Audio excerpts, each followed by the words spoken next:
Nagsisimula ang pelikula sa dystopian kaharian na pinamumunuan ng pamilya Van der Koy. Ang pamilya ay binubuo ng ulo, si Hilda, kanyang kapatid na si Gideon, kapatid na babae si Melanie, at asawa ni Melanie si Glenn. Sila ay kilala sa pagpaparusa sa sinumang naglalakas loob na magsalita laban sa kanila.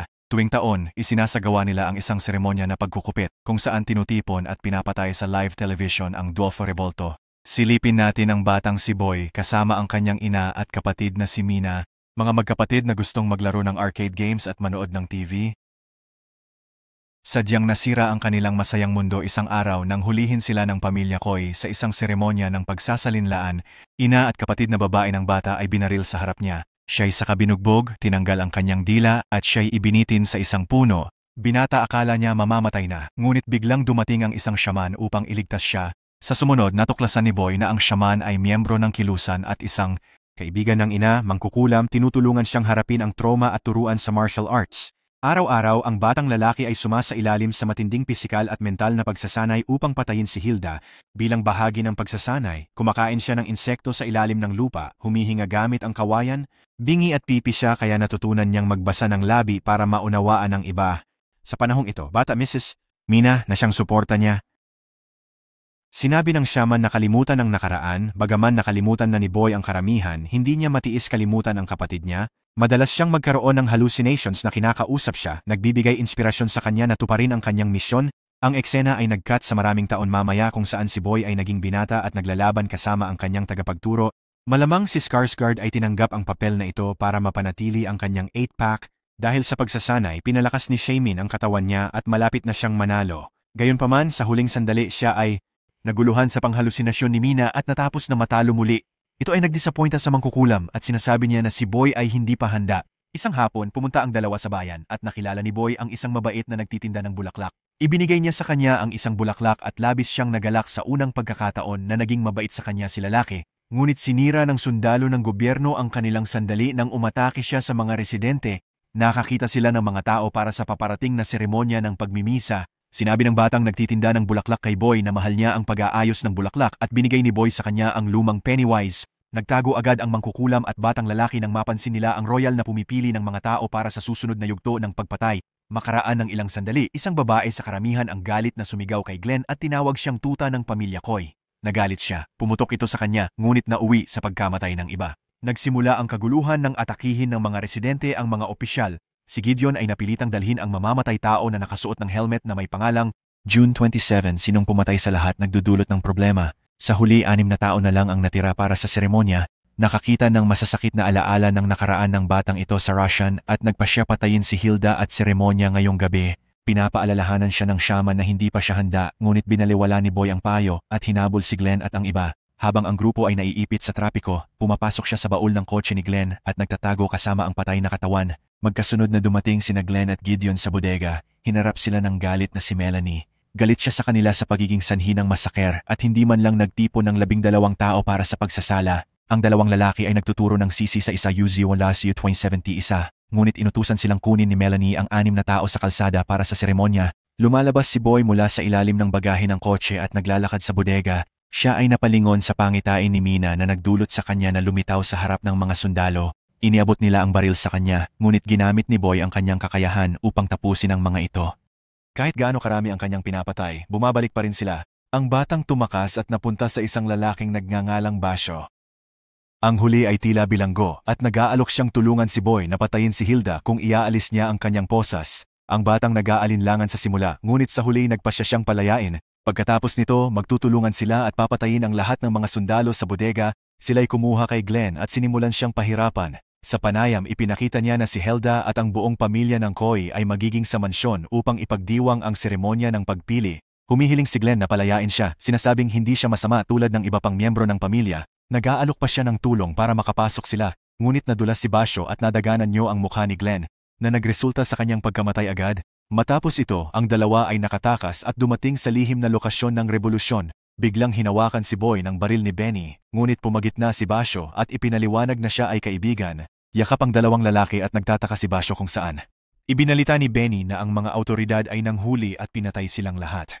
Nang malaman ni Basyo na patay na rin ang kanyang minamahal, labis siyang naapektuhan at biglang umiyak. Nagsimula ang tatlo sa paghahanda para nakawin ang mansyon ni Hilde. Ang batang lalaki ay naka-costume ng chef habang ang dalawa ay nagpapanggap na gwardiya habang siya ay naglalakad sa loob ng mansyon bilang isang chef. Siya ay nakakakita ng pangitain ni Mina Diana. Sinasabi niya sa kanya na subukan ang macaroons at nang subukan niya, napagtanto niya na napakasarap.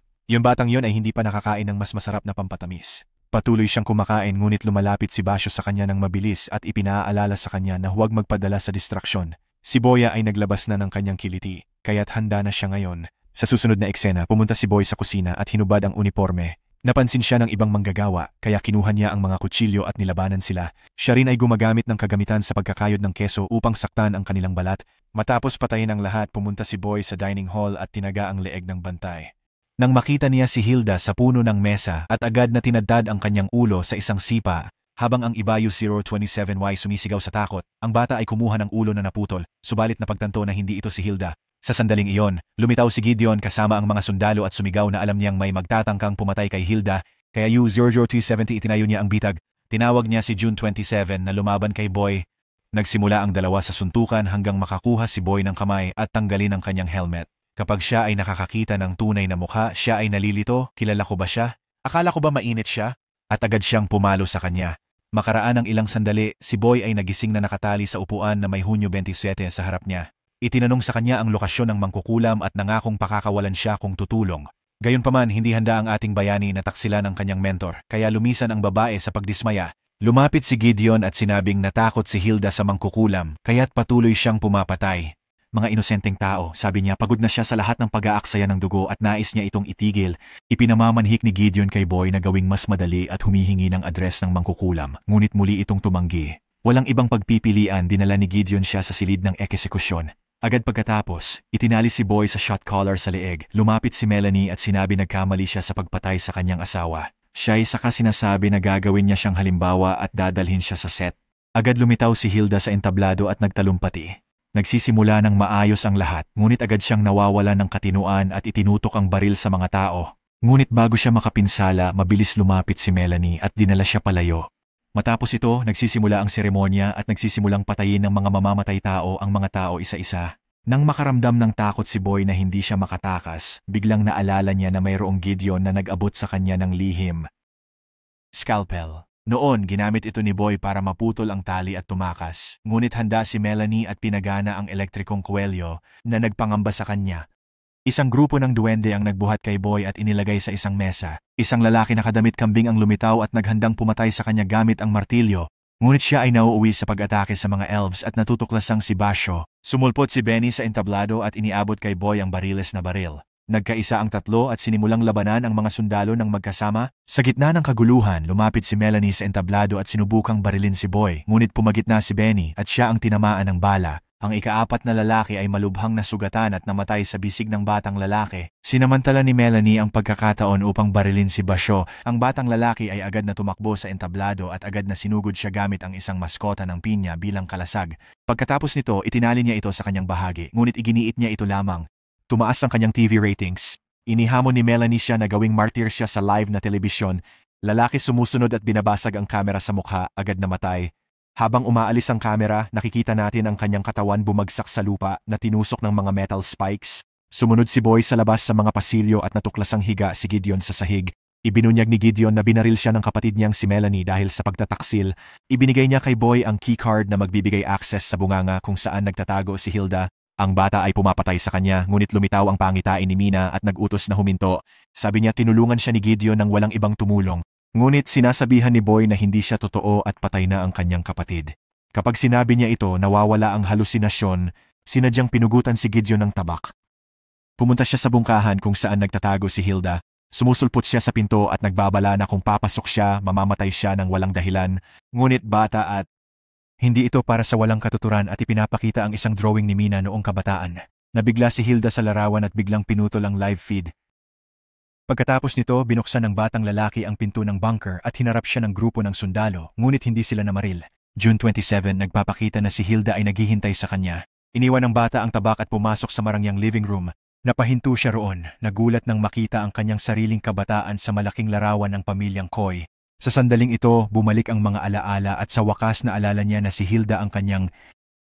Niyakap siya agad at sinabi na hinahanap siya nitong mga taon na ito. Sa isang flashback, nakita natin ang batang lalaki hindi bilang biktima kundi mamamatay tao. Ang takot na bata ay nauwi sa pagpaputok ng hindi maingat, ikinamatay ng asawa't anak ng mangkukulam. Agad siyang tumakas sa eksena at ang mangkukulam rin. Di na-prove ang pagkakataon upang makatakas. Pagpunta ni Boy sa gubat, natagpuan siya ng mangkukulam. Ginamit ng lalaki ang LSD at psikolohikal na torture upang makalimutan ang kanyang pagkatao. Kumbinsihin niya si Boy na namatay na ang kanyang pamilya, pinatay ng diktador na si Hilda, dinugtungan din niya ng wika, ginawa niyang pipi at pinatay para maghiganti siya. Naapektuhan ng lalaki nang ma-realize niyang bahagi siya ng pambihirang pamilya. Siya'y labis na namangha nang ihayag ni Hilda na ang kanyang kapatid ay walang iba kundi si June 27 na inakalang patay na. Inaalis ni June 27 ang kaniyang helmet at napapaluha sa tuwa sa pagkikita ng kapatid matapos ang matagalan. Ang binatay nahihiya dahil inakala niyang mainit siya kanina. Pinakikiusapan ni Hilda si Boy na ibunyag ang address ng shaman upang magapi ang kanyang paghihiganti, ngunit ayaw pa rin niya itong talikuran. Galit na galit si Hilda, sinasabi kay June 27 na matagal nang wala ang kanyang kapatid at hindi na ito nag-aalaga sa pamilya. Tumawag upang patayin siya at tapusin. June 27 kumuha ng palakol, ngunit siya ay emosyonal habang naaalala ang kanilang mga alaala noong bata pa. Biglang siya'y pumihit at sinuntok si Hilda sa noo. Pagkatapos, inatake sila ng maraming sundalo, ngunit nagtulungan magkapatid para talunin gamit ang Gatling gun. Habang dumarating ang mga sundalo, nagmadali sila patungo sa elevator upang makatakas. Pagdating doon, sinabi ni June 27 kay Boy na bagaman patuloy na sinasabi ng kanilang ina na patay ka na, naniniwala siya at may pag-asa na buhay ka pa. Inihayag niya na nais niyang maghiganti sa mga taong sumaktan sa kanya at ito ang dahilan kung bakit siya naging isang halimaw. Ilang sandali ang lumipas, bumukas ang pinto ng elevator at lumabas sila sa mangkukulam. Pinupuri niya si Boy sa pagtatapos ng misyon, ngunit pinaninindigan na hindi pa tapos. Pinakiusapan niya siya na patayin din ang kanyang kapatid dahil kasama rin siya sa kasamaan. Ang batang nag-isip ng sandali, ngunit tumanggi siyang siya lang ang pamilya niya dahil sa pangyayaring ito, nawawala ang kanyang katinuan at nagsisimula siyang umatake sa kanilang dalawa. Sumipa siya ng malakas sa ulo ni June 27 na nagbali ng kanyang helmet. Nang masugatan ng kapatid, nagsimula ang batang lumaban sa albularyo mag-isa. Siya ay walang depensa laban sa kanyang guro sa pagtuturo ng mga ngipin na alam ang bawat galaw at kahinaan niya, ngunit patuloy siyang lumalaban at nagagawa niyang tanggalin ang kwintas ng shaman na may maliit at matalim na bato dito. Ang batang ito ay nagsuot ng kwintas sa leeg ng kanyang mentor at pumatay sa kanya. Pagkatapos ng pangyayari, siya ay pumunta para tingnan ang kapatid na seryosong nasugatan. Pinakiusapan niya siyang tumakas at sinabing malaya na siyang mamuhay ngayon. Gayunpaman, tumatanggi si Boy na iwanan siya at daladala siya palabas ng lugar. Nagtatapos ang pelikula sa flashback ng kanilang kabataan kung saan sila ay nangakong magkasama at magtatanggol sa isa't isa kahit anong mangyari.